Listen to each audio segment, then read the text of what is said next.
பாஜக கூட்டணியில் விஜயா 2026 நடக்கப் போவது என்ன? அண்ணாமலை வெளியிட்ட பரபரப்பு தகவல். வணக்கம் நண்பர்களே. கரூர் செல்வதற்கு விஜய் காவல்துறையிடம் அனுமதி கேட்பது குறித்து அண்ணாமலை கூறும்போது, கரூருக்கு யார் வேண்டுமானாலும் வரலாம், நானும் அந்த ஊர்க்காரன் தான். முதலமைச்சர் தொடங்கி பல கட்சி தலைவர்களும் அங்கு வந்து விட்டார்கள். ஆனால் விஜய் கரூருக்கு வருவதற்கு பாதுகாப்பு கேட்பதை பார்க்கும்போது அந்த ஊரில் அச்சுறுத்தல் இருப்பது போன்ற ஒரு எண்ணத்தை உருவாக்குகிறார் என்று கூறும் அண்ணாமலை, அதிமுக கூட்டணிக்கு தாவேகா வருவது போன்ற ஒரு செய்தி வெளியாகி வருகிறது. எங்களது நிலைப்பாடு என்னவென்று ஏற்கனவே நான் சொல்லிவிட்டேன். எங்களது சித்தாந்தங்களும் வேறு பாதையில் இருக்கும்போது திமுக எதிர்ப்பு என்பதில் நாங்கள் ஒரே லைனில் இருக்கிறோம். ஆனால் தமிழக வெற்றி கழகம் எந்த அளவுக்கு எங்களுடன் ஒருங்கிணைய போகிறது என்று தெரியவில்லை. 2026 சட்டமன்ற தேர்தலுக்கு இன்னும் நீண்ட தூரம் உள்ளது.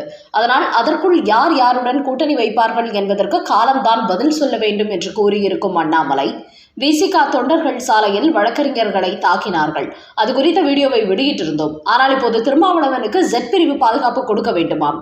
அப்படி கொடுத்தால் அவர்களை வைத்தே இவர்கள் மக்களை அடிப்பார்கள். ரோட்டில் செல்லும் போது வழக்கறிஞரை மாறி மாறி அடிக்கிறார்கள். அப்படிப்பட்ட இவர்களுக்கு பாதுகாப்பு எதற்கு? இவர்களால் மற்றவர்களுக்கு தான் பாதிப்பு. அதனால் திருமாவளவன் கோஷ்டியிடமிருந்து பொதுமக்களை பாதுகாக்கத்தான் பாதுகாப்பு கொடுக்க வேண்டும். திருமாவளவனை காருக்குள் வைத்துக் கொண்டு அவரது கட்சியினர் சாலையில் இறங்கி அடிதடியில் இறங்குகிறார்கள். ஆனால் காவல்துறையோ ஒரு FIR கூட போடவில்லை. காரணம், அவர்களும் ஆளுங்கட்சி கூட்டணியில் இருக்கிறார்களாம். அப்படி என்றால் என்ன அராஜகம் வேண்டுமானாலும் செய்யலாமாம். அதோடு இந்த திருமாவளவன் பாஜக தாவேகா கூட்டணி வைக்கப் போவது போன்று செய்தி வெளியிட்டு வருகிறார்.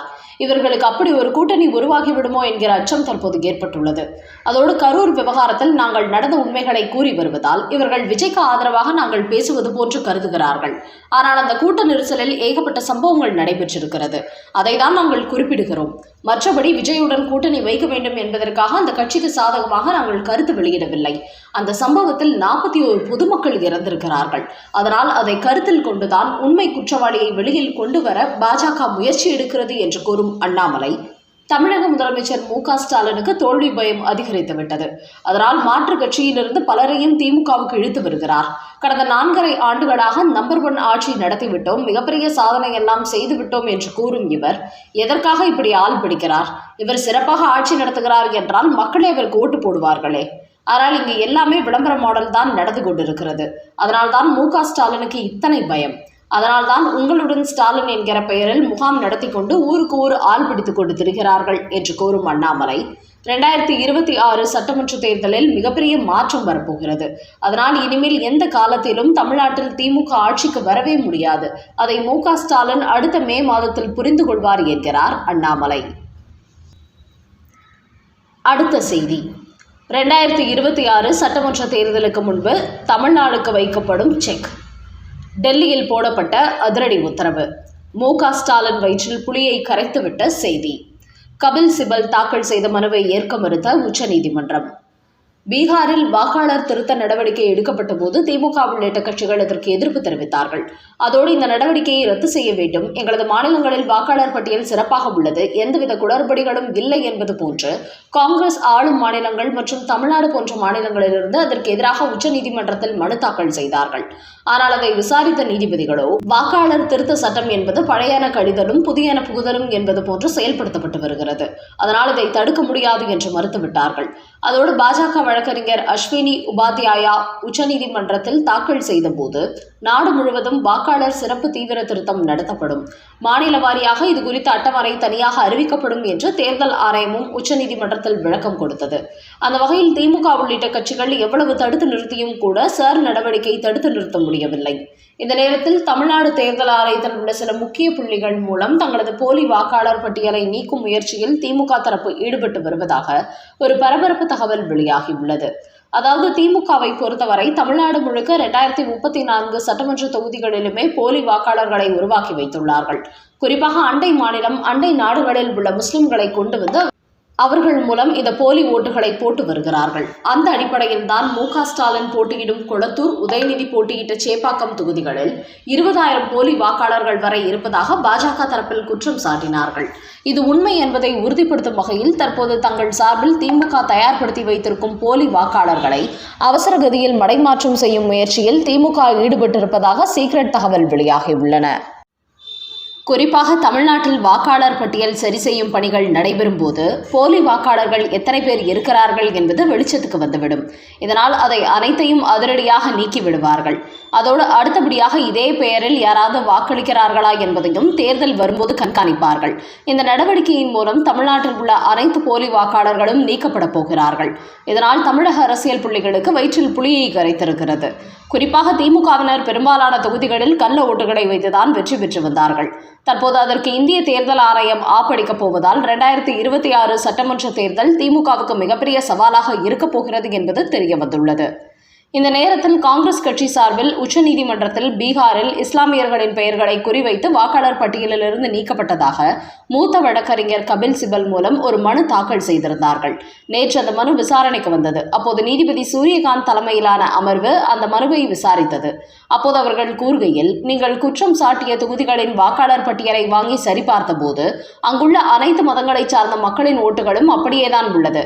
இஸ்லாமியர்களின் வாக்குகள் எந்த இடத்திலும் நீக்கப்படவில்லை. இதை தேர்தல் ஆணையத்தின் மூலம் சென்ற நீதிமன்றத்தின் குழுக்கள் உறுதிப்படுத்திவிட்டார்கள். அதனால் அரசியலுக்காக இதுபோன்ற குற்றச்சாட்டுகளை முன்வைத்து நீதிமன்றத்தின் நேரத்தை வீணடிக்க வேண்டாம் என்று நீதிபதி கேட்டுக்கொண்டுள்ளார். அதனால் இனிமேல் காங்கிரஸ், திமுக உள்ளிட்ட கட்சிகள் வாக்காளர் திருத்த சட்டத்துக்கு எதிராக எப்படிப்பட்ட குற்றச்சாட்டுகளை சொன்னாலும் அதை சுப்ரீம் கோர்ட் நீதிபதிகள் ஏற்க மாட்டார்கள் என்பதும் தெரியவந்துள்ளது. அடுத்த செய்தி. அதிமுக டி-ஷர்ட்டுடன் கையில் தாவேகா கொடி. எடப்பாடி பழனிசாமி பிரச்சாரத்தில் நடக்கும் பரபரப்பு சம்பவம். அதிமுகவின் எடப்பாடி பழனிசாமி நடத்தி வரும் பிரச்சாரங்களில் தமிழக வெற்றிக் கழகத்தை சார்ந்த இளைஞர்கள் தாவேகா கொடியை பறக்கவிட்டு வருகிறார்கள் என்று கடந்த சில தினங்களாக செய்திகள் வெளியாகி வருகின்றன.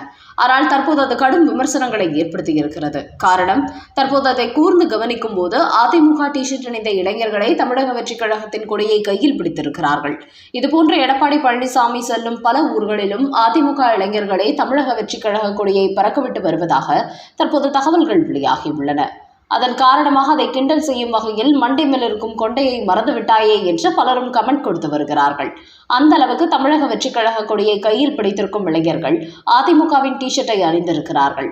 அதோடு இப்படி தனது பிரச்சாரத்தில் தமிழக வெற்றிக் கழக கொடி பறந்தபோது அதை பார்த்த எடப்பாடி பழனிசாமி, கொடி பறக்குது பாருங்கள், கூட்டணிக்கு பிள்ளையார் சொல்லி போட்டாச்சு என்றும் ஒருமுறை பேசியிருந்தார். தற்போது அதையும் சுட்டிக்காட்டி தனது கட்சியினரை தமிழக வெற்றிக் கழக கொடியை பறக்க விடுவது கூட தெரியாமல் விஜய் கட்சியினர் தான் பறக்க விடுகிறார்கள் என்பது போன்று எடப்பாடி பழனிசாமி பேசுகிறாரே என்றும் பலரும் விமர்சனம் செய்து வருகிறார்கள்.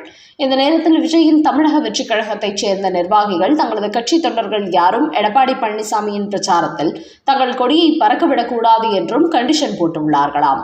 அந்த வகையில் மீடியாக்களும் 2026 சட்டமன்ற தேர்தலை ஒட்டி அதிமுக பாஜக கூட்டணிக்குள் தமிழக வெற்றிக் கழகம் செல்வது போன்று செய்தி வெளியிட்டு வந்தாலும் இந்த கட்சிகளிடையே கூட்டணி ரீதியாக எந்தவித பேச்சுவார்த்தையும் நடக்கவில்லை என்பது தெரிய வந்துள்ளது. டொனால்ட் ட்ரம்பின் நோபல் பரிசு கனவை உடைத்த நார்வே.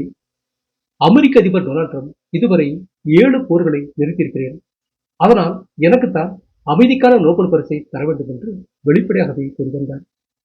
அது மட்டுமின்றி எனக்கு நோபல் பரிசு தரவில்லை என்றால் அது அமெரிக்காவுக்கு பெருத்த அவமானம் என்றும் வெளிப்படையாகவே கூறிவந்தார் டொனால்ட் ட்ரம்ப். அதனால் இந்த ஆண்டு அமைதிக்கான நோபல் பரிசு யாருக்கு கிடைக்கப் போகிறது என்கிற எதிர்பார்ப்பு எழுந்து வந்தது. இந்த நிலையில் இன்று நார்வே நாட்டு பார்லிமெண்ட் குழுவினர் அமைதிக்கான நோபல் பரிசை அறிவித்திருக்கிறார்கள்.